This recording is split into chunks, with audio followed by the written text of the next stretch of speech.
नमस्कार। मैं डॉक्टर जयंती त्यागी अपने यूट्यूब चैनल जया लिटरेचर में आपका बहुत बहुत स्वागत करती हूँ।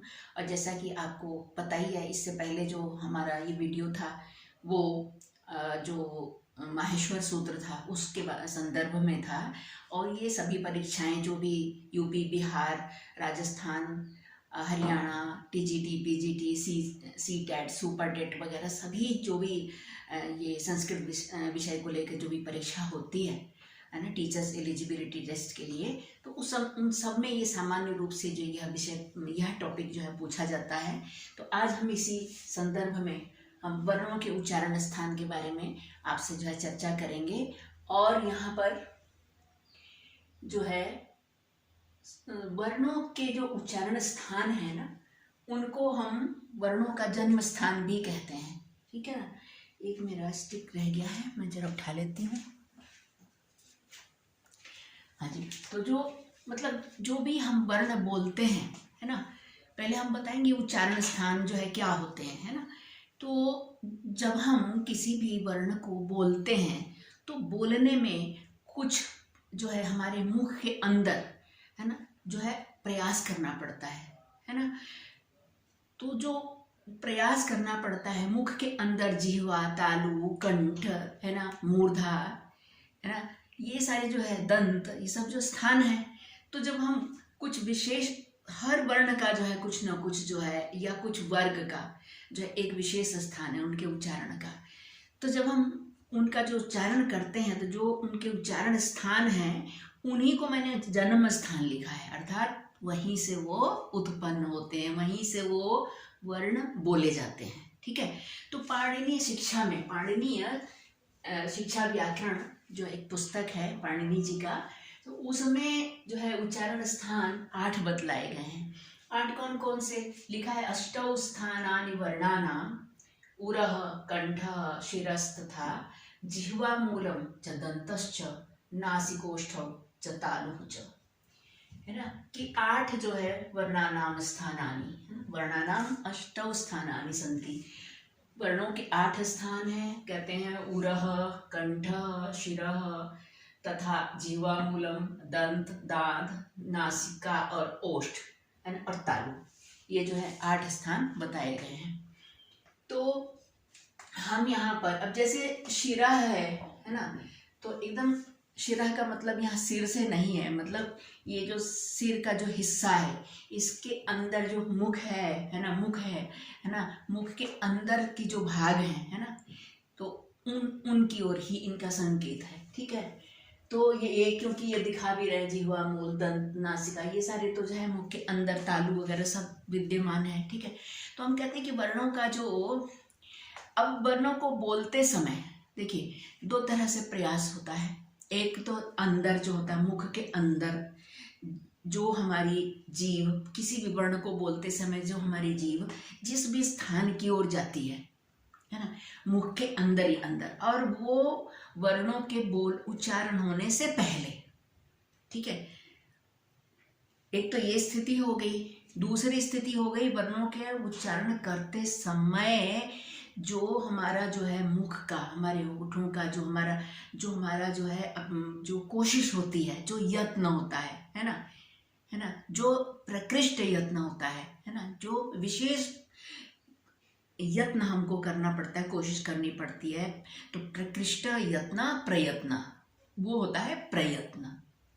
मुख के अंदर जो है, जब हम वर्ण के उच्चारण से पहले जो हमें हमारी जिह्वा को जो कार्य करना पड़ता है, जिधर की ओर, जिस बोलने से पहले जिधर की ओर हमारी जिह्वा वर्णों के उच्चारण से पहले जिधर की ओर वो मुड़ जाती है, जिस स्थान को स्पर्श कर लेती है या हल्का सा स्पर्श कर लेती है ना, ये सब हम बताएंगे बाद में। तो उस स्थान को ही उन वर्णों का उच्चारण स्थान माना गया है। ठीक है। तो जैसे कि आपने सारी पूरी वर्णमाला पढ़ी है ना। ठीक है। जो माहेश्वर सूत्र में हमने अयूण से लेके और हल तक ये जो 14 सूत्र पढ़े थे माहेश्वर सूत्र, इसमें आप जानते ही हैं कि इसमें संपूर्ण वर्णमाला है। ठीक है। तो उसी के आधार पर संपूर्ण वर्णमाला में जो है जो 42 अक्षर है ना, 42 अक्षर है, 9 स्वर और 33 व्यंजन। तो उन्हीं का उच्चारण स्थान आज हम पढ़ेंगे कि कहाँ से वो हमारे मुख के अंदर जो है हमारी वर्णों के उच्चारण से पहले हमारी जिह्वा को जो है ना किन किन स्थानों का स्पर्श करना पड़ता है, कौन से स्वर बिना स्पर्श किए निकल जाते हैं, कौन से थोड़ा सा मुख के अंदर के खास स्थान का स्पर्श किए बिना निकल जाते हैं, है ना, या थोड़ा सा है ना स्पर्श करते, यही चर्चा हम करेंगे। ठीक है, वो हम बताएंगे कि जो है किस प्रकार से जब हम उनका उच्चारण स्थान पढ़ने के बाद जब हम अभ्यंतर प्रयत्न बताएंगे तब उनको हम बताएंगे कि कहाँ कहाँ पे कम स्पर्श करती है जिह्वा, कहाँ पे ज़्यादा करती है ना, कहाँ पे जो है किन वर्णों का उच्चारण करते समय नहीं करती है स्पर्श, है ना, वैसे ही वायु के साथ जो है वर्ण निकल जाते हैं बाहर, है ना। तो ये हम आपको बताएंगे। अभी हम केवल वर्णों का उच्चारण स्थान बता रहे हैं। तो देखिए यहाँ पे मैंने लिखा है उच्चारण स्थानानि, और ये उच्चारण स्थान है कंठ, तालु, मूर्धा, दंत, ओष्ठ, नासिका, कंठ तालु, कंठोष्ठ, दंतोष्ठ, जिह्वा मूल, नासिका, और एक और आएगा इसमें मुख नासिका, मुख और नासिका, है ना।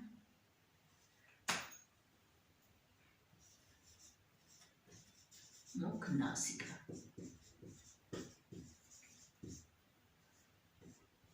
ठीक है।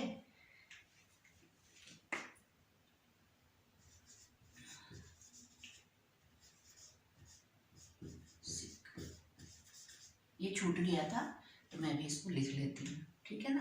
अनुनासिक, अनुनासिक वर्ण, ये भी ऐसे ही है, बनेगा अनुनासिक ही है ना। जिन पर ये लग जाता है, वो जिन स्वरों या व्यंजनों पर लग जाता है, ये अनुनासिक वर्ण हो जाते हैं।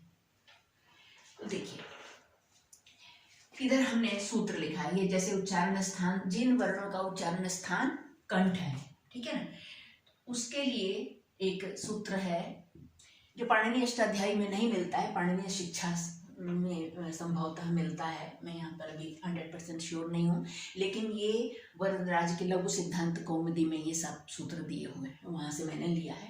देखिए अकुह विसर्जनीयानाम कंठ कहते हैं। देखिए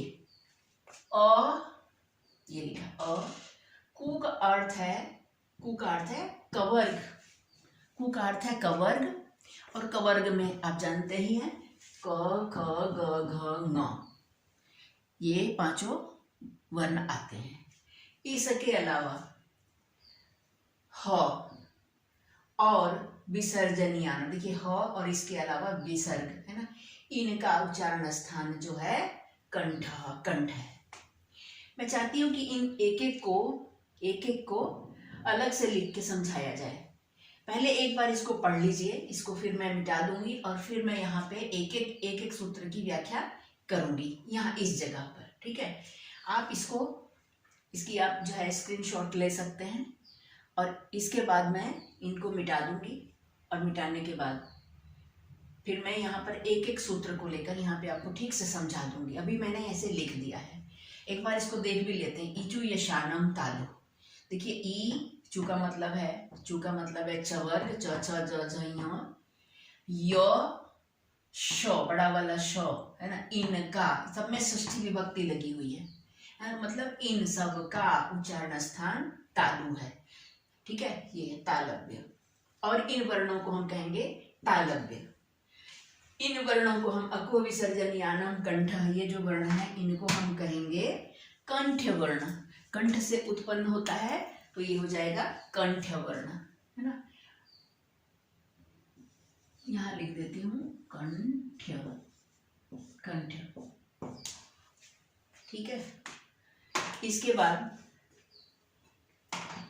देखिए ऋतु रसाणाम मूर्धा, री टू का मतलब टवर्ग, ट ठ ड ढ ढ, र ये लिखा र, और ये श मूर्धन्य श, इन सब का उच्चारण स्थान है मूर्धा, और इनको कहते हैं मूर्धन्य, क्योंकि मूर्धा को छू के निकलते हैं इसलिए इनको कहते हैं मूर्धन्य।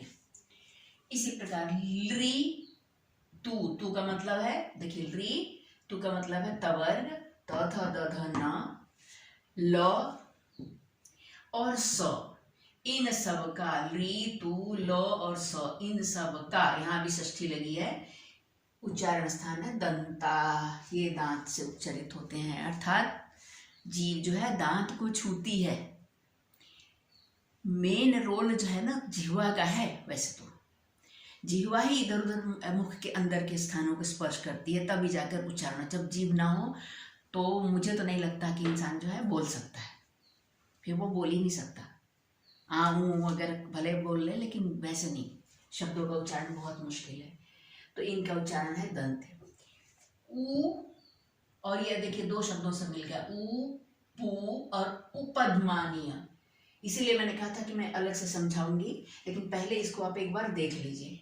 ऊ पू का मतलब है पवर्ग, पवर्ग मतलब प फ ब भ म, और उपधमानीय, उपधमानी अह प अह फ, आधे विसर्ग के सदृश जो है, समान जो है, प और फ से जब पहले लग जाता है तो उसको कहते हैं, इन वर्णों को उपधमानीय। इनका उच्चारण अह प अह फ, इस प्रकार। इनका उच्चारण स्थान है ओष्ठ, दोनों होठों की सहायता से निकलते हैं। और यमगणनानाम, यमगणनानाम नासिका च, यमगणनाम यहाँ पे भी वही होना चाहिए, यमगणनानाम, यमगणना नाम नासिका च। अब यहाँ कह रहे हैं कि यमगणनानाम नासिका च, क्यों? य म, ये य जो है, म ङ ड़ न, ये सारे क्या अपने अपने वर्गों में नहीं आए हैं, है ना। ये देखिए, यहां से देखिए, यमगण कह रहा है य, ये इसमें छ छ ज ज य, ये है ना य, है ना। ये रहा म, यम ङ ड़ न, है ना, और ये ङ, ये सारे जो है अनुनासिक वर्ण जो है ना, यमगणनम, जिनको यमगणनम कहते हैं, इनका उच्चारण स्थान है नासिका च, च का मतलब है और इनका उच्चारण स्थान है नाक। तो और का क्या मतलब है यहाँ पे?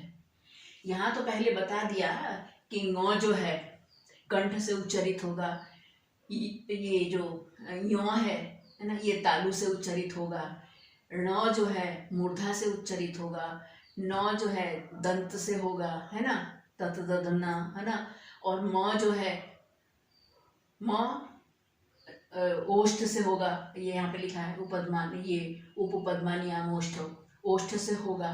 तो ये सब तो होगा ही, लेकिन ये अपने अपने जो उच्चारण स्थान है वहां से तो होंगे ही, साथ में यहाँ च का मतलब है नासिका से भी होंगे, नाक से भी होंगे। जैसे ङ का उच्चारण होगा कंठ और नासिका, ठीक है ना। नासिका च का ये मतलब है, और नासिका मतलब नाक से, और नाक से मतलब ये अपने अपने उच्चारण स्थानों से तो होंगे ही, और साथ में नाक का भी सहयोग होगा, है ना। तो यही है नासिका का मतलब। तो ये कंठ और नासिका हो गया, ये जो य जो है तालु और नासिका हो गया, है ना। ये मूर्धा और नासिका हो गया, ण, ये जो न है ये दंत और नासिका हो गया, है ना। और ये म जो है ओष्ठ और नासिका हो गया, म ओष्ठ म बोल के देखिए, म नाक से भी मुंह से भी, दोनों होठों की सहायता से भी। तो यमगणनानाम नासिका च का ये मतलब है कि ये पांचों ये जो अनुनासिक वर्ण हैं, ये अपने अपने वर्गों के उच्चारण स्थान से तो बोले ही जाएंगे, साथ में नाक से भी बोले जाएंगे। तो जब इनमें से किसी का भी उच्चारण स्थान पूछा जाए तो आप फटाक से ये देखिए कि ये कौन से वर्ग में आते हैं, कवर्ग में, चवर्ग में, टवर्ग में, तवर्ग में या पवर्ग में, पांचों वर्गों में से किस वर्ग में आते हैं, उस वर्ग का उच्चारण स्थान क्या है उसको लीजिए, और साथ में नासिका जोड़ दीजिए, उससे और नाक से, दोनों से बोले जाएंगे। तो उस अनुनासिक वर्ण का जिसका जो पूछा जा रहा है उसका उच्चारण स्थान जिस वर्ग में वो है, उनका जो उच्चारण स्थान है वो प्लस नासिका। समझ में आ गई होगी बात, मुझे लगता है। तो ये है ना। इसके बाद कहते हैं ए दैतो कंठ तालु। ए दैत का अर्थ है एत और ऐत, है ना। एत का अर्थ है ए और ऐत का अर्थ है ऐ। तो ए और ऐ का उच्चारण स्थान है कंठ और तालु। ये भी मैं थोड़ा विस्तार से बताऊंगी तब वहां पे समझाऊंगी, अभी इतना ही समझ लीजिए। ओ दौतो, ओ दौतो का अर्थ है ओ दौतो का अर्थ है ओत और औत। तो ओत का मतलब है ओ और औत का मतलब है औ। ओ औ का उच्चारण स्थान है कंठ और ओष्ठ। ओ और औ का कंठ और ओष्ठ। वकार से दंतोष्ठम, व बोल के देखिए, वो दांत को, दांत और दोनों होठ, इनके सहयोग से वो बोला जा रहा है, इसीलिए एक अलग से इसका उच्चारण स्थान है वकार। वकार माने व का उच्चारण स्थान है दंतोष्ठ, वकारस्य दंतोष्ठ। फिर कहते हैं जिह्वा मूल्य से जिह्वा मूलम।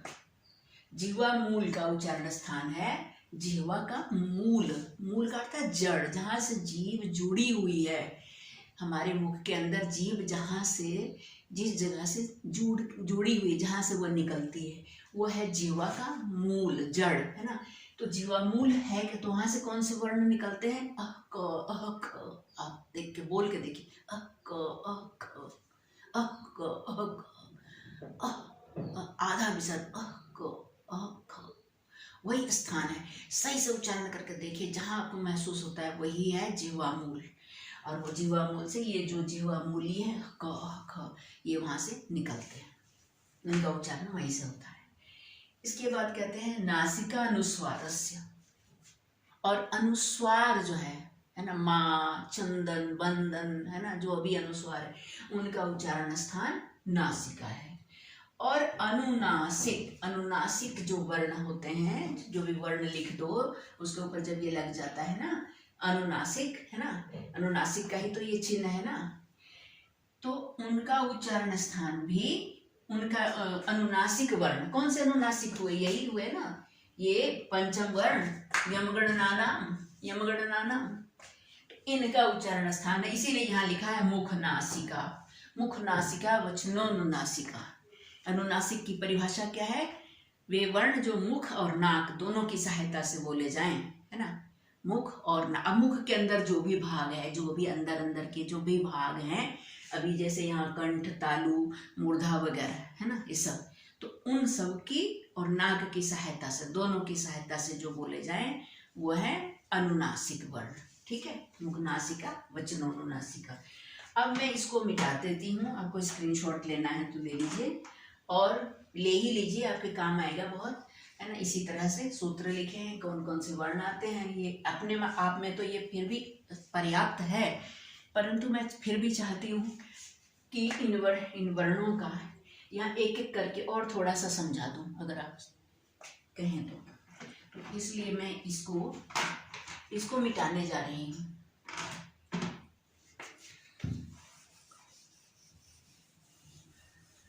और एक एक करके फिर से समझा दूंगी इन्हीं को।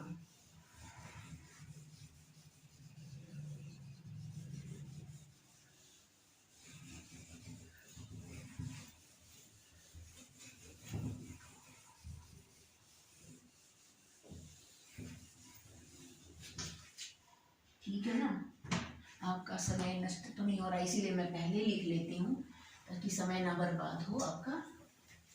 लिखा हुआ है सामने, कुछ चीजें तो लिखनी ही पड़ती हैं।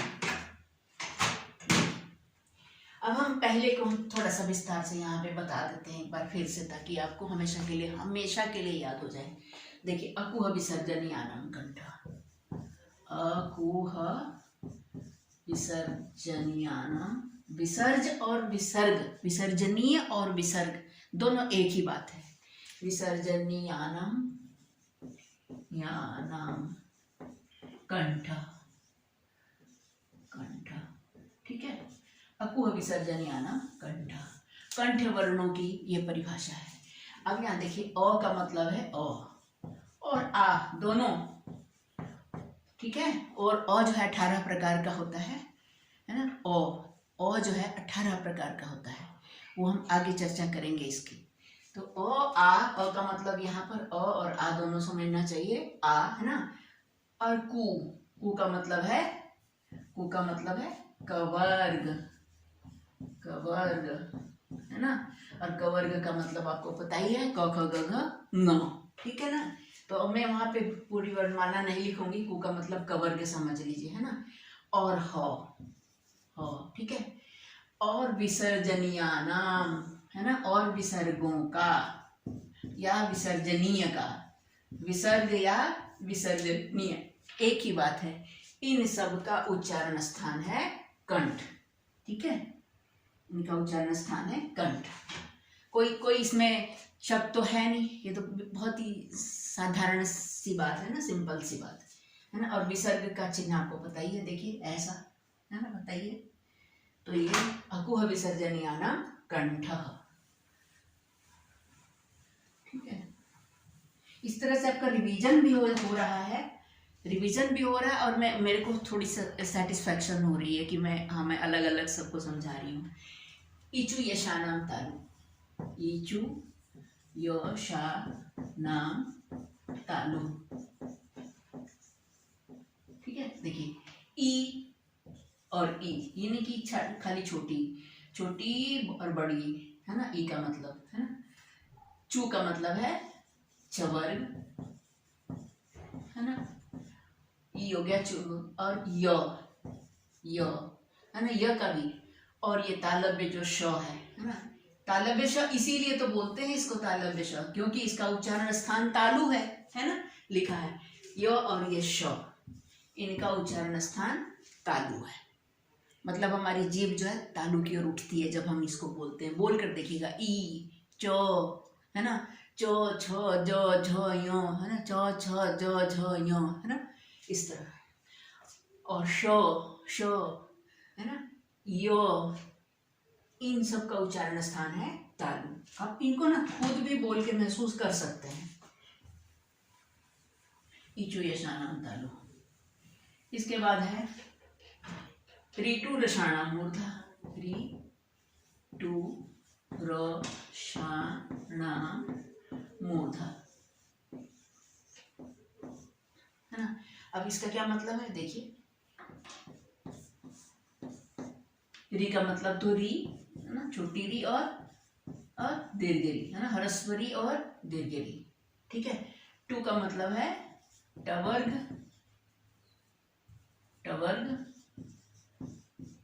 ठीक है। और री टू और र का और श, मूर्धन्य श।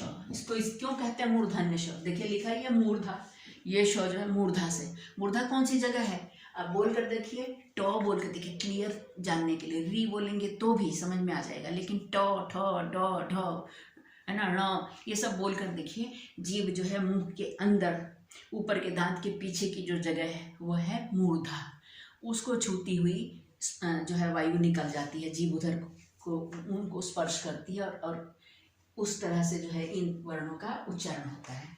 तो इसको कहते हैं ऋतु रसाणाम मूर्धा, ठीक है।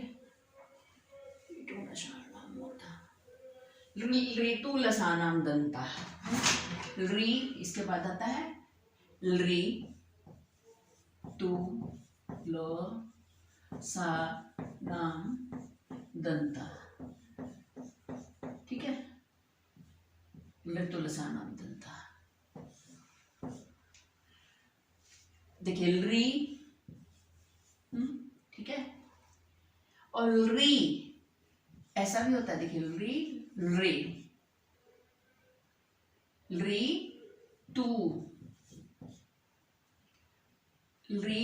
तू तवर्ग। ये री वैसे देखने में आता नहीं है, वैदिक संस्कृत में भले आता हो, लेकिन वैसे लौकिक संस्कृत में आता नहीं है, ठीक है। तो री तू का मतलब है तवर्ग, मतलब त थ द ध न, और ल है ना। और इसके बाद ये दंत स, इसीलिए इसको दंत स बोलते हैं, है ना, दंत स, क्योंकि स छोटे वाले जो नीचे वाले जो दांत है ना, उसको जीभ जाके एकदम टच करती है, स बोल कर देखिए, सलाई, सब्जी, ठीक है, एकदम चिपक जाते हैं। तो री, तू, ल और स, ये वाला छोटा स, इसका जो है उच्चारण स्थान क्या है? दंता, दांत है, ठीक है। ऋतुलसानाम दंता। इसके बाद क्या है? उपपद्मान्यानाम ओष्ठौ। उपपद्मा, देखिए उ यहाँ समझाती हूँ लिखे, इसीलिए मेरे को संतोष नहीं हुआ था।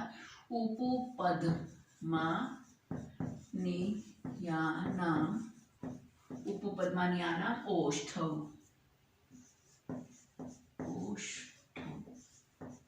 ठीक है, उपपद्मान्यानाम ओष्ठौ। अभी कैसे बना है इसका हम थोड़ा संधि विच्छेद करेंगे। देखिए उ है ना, उ का मतलब छोटा उ और बड़ा उ दोनों, ह्रस्व और दीर्घ दोनों। उ है ना, यहाँ पे उ पू, हाँ पू जो है, ये जो पू है तो उ और पू का मतलब है, इसमें देखिए पू में छोटा पू है ना, देखिए छोटा पू से पवर है ना, और इसमें जो उ है ना, इस पू में एक तो उ और पू, छोटा उ है ना, छोटा उ और बड़ा उ दोनों मिलके उपधमानीय, दो ह्रस्व और मिलके ये बड़े उ बने हैं, तो उपधमानीय, उपधमानीय है ना।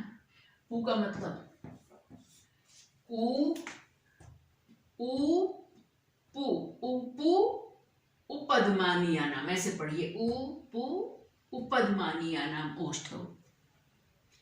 तो उ से जो है छोटा उ बड़ा उ दोनों, ह्रस्व और दीर्घ दोनों उ। पू का मतलब पवर्ग,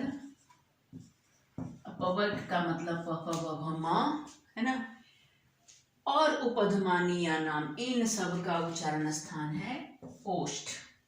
उपधमानीय क्या है आपको पता ही है, देखिए अर्ध विसर्ग प और फ से पहले अगर अर्ध विसर्ग लग जाता है तो इसको हम कहते हैं उपधमानीय, ठीक है।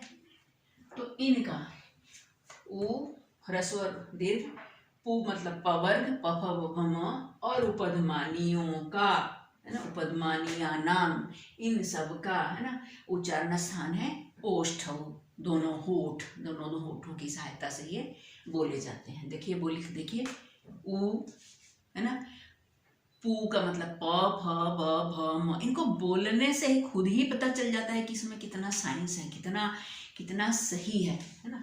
तो इनका उच्चारण स्थान है ओष्ठ। ए दैतो कंठ तालु, इनको मिटा देती हूँ, सॉरी, हाँ एक एक को बताना है ना यहाँ से।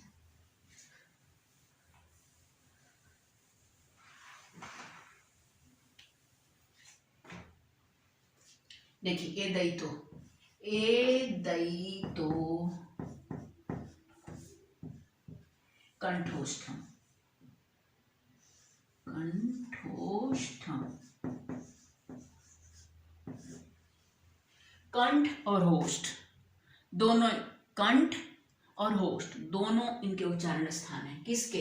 ए दैतो। अब इसकी हम संधि विच्छेद करते हैं। ए द में तो है ना, उसी का द बना है जुड़ के, है ना, एत, और इसमें ऐ की मात्रा है ऐ, है ना, ऐ और तो ये द्वितीय द्विवचन है ना, द्विवचन लगा दिया है। ए दैतो मीन्स एत और ऐत, है ना, इन दोनों का। ए दैतो का मतलब है एत और ऐत, इन दोनों का। तो एत का मतलब है ए और ऐत का मतलब है ऐ। ए और ऐ इन दोनों का उच्चारण स्थान है कंठ और ओष्ठ। एत का मतलब ए, ऐत का मतलब ऐ, ठीक है। इन दोनों का उच्चारण स्थान कंठ और ओष्ठ है। क्यों है लेकिन कंठ और ओष्ठ?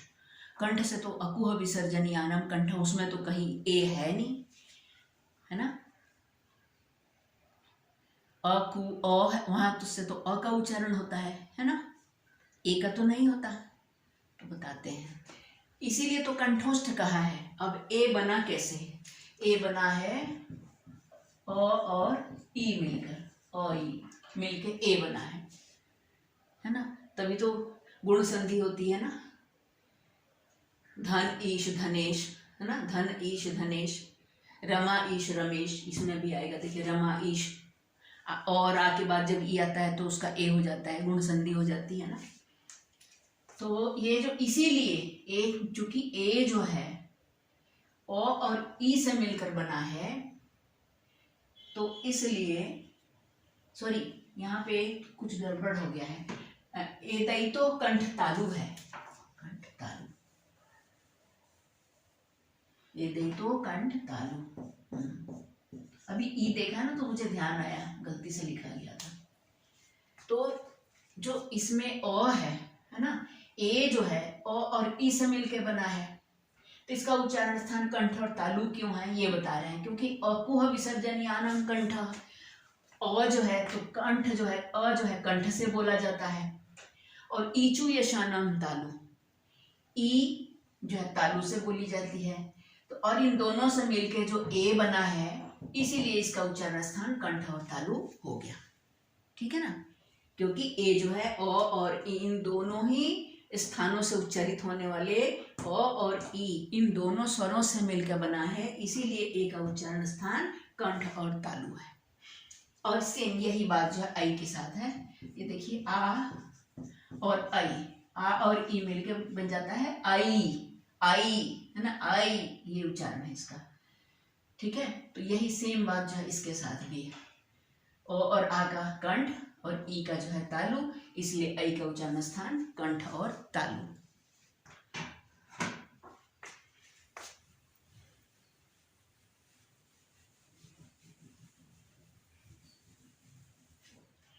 अब है ओदौतो कंठोष्ठम, ओदौतो कंठोष्ठम।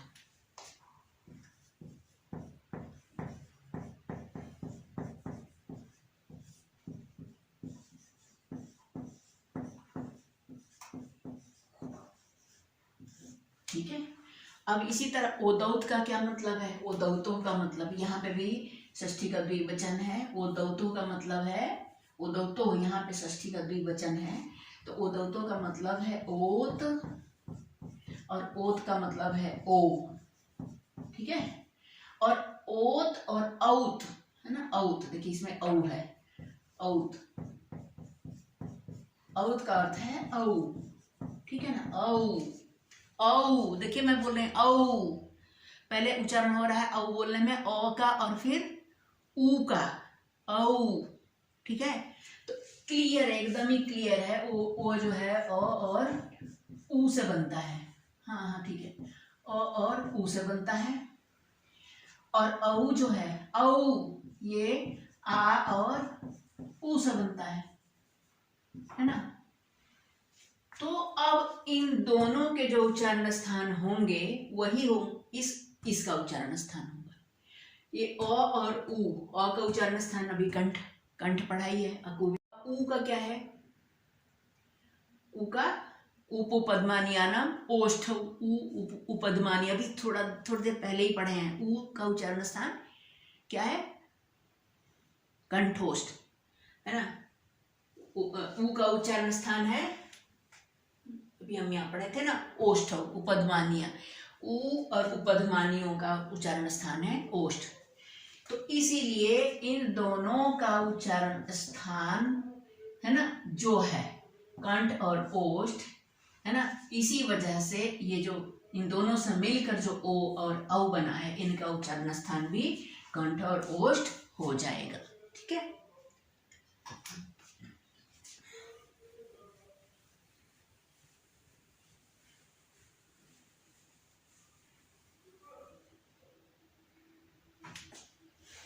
वकारस्य दंतोष्ठम, ये तो सिंपल है, वकारस्य दंतोष्ठम, दंतोष्ठम।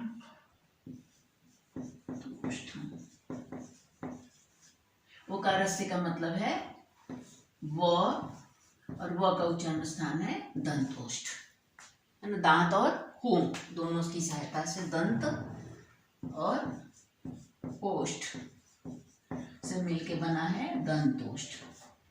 ठीक है, तो वह का उच्चारण स्थान दंतोष्ठ है।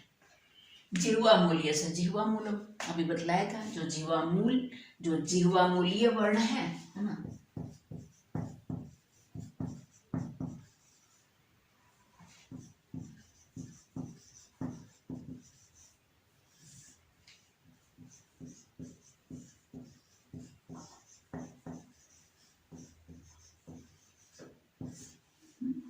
और जिह्वामूलीय से जिह्वामूलम, जिह्वामूलीय वर्ण का उच्चारण स्थान जिह्वा का मूल है। इसका मतलब, सूत्र का मतलब है जिह्वामूलीयस्य जिह्वामूलम, मतलब जिह्वामूलीय जो है, जिह्वामूलीय किसको कहते हैं?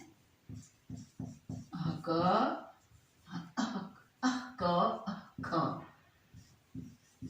है ना, क और ख,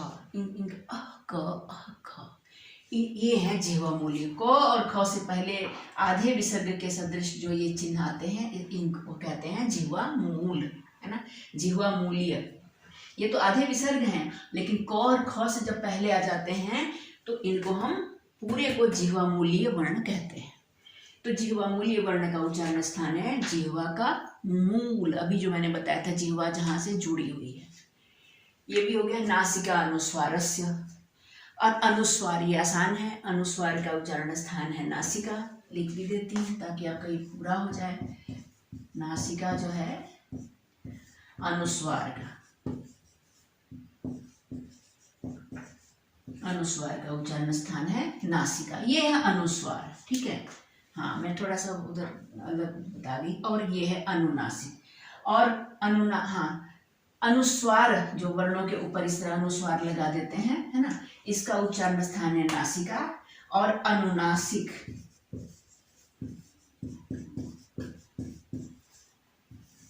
अनुनासिक का उच्चारण स्थान है मुख नासिका, मुख और नास। और अनुनासिक वर्ण कौन से हैं? अनुनासिक यमगणनानाम, ये जो यमगणनम है ना, यही अनुनासिक वर्ण है। पांचवा, प्रत्येक वर्ग का जो प्रत्येक वर्ग का पांचवा वर्ण जो है वो अनुनासिक है, जैसे यमगणनम, यमगणनम। तो इनका उच्चारण स्थान है मुख और नासिका। देखो, मुंह से भी मैं बोल रही हूँ और नाक से भी बोल रही हूँ, तो इसीलिए इनको कहा गया है मुख नासिका वचनानुनासिका। वे वर्ण जो मुख और नाक दोनों से बोले जाते हैं, वे होते हैं अनुनासिक वर्ण, ठीक है। तो मुख और नाक से अनुनासिक कौन कौन से हैं? यम, ये पहले य, म, ङ, र और न, ये है अनुनासिक वर्ण। मुख नासिका वचनानुनासिका, अनुनासिक वर्ण का उच्चारण स्थान है ना।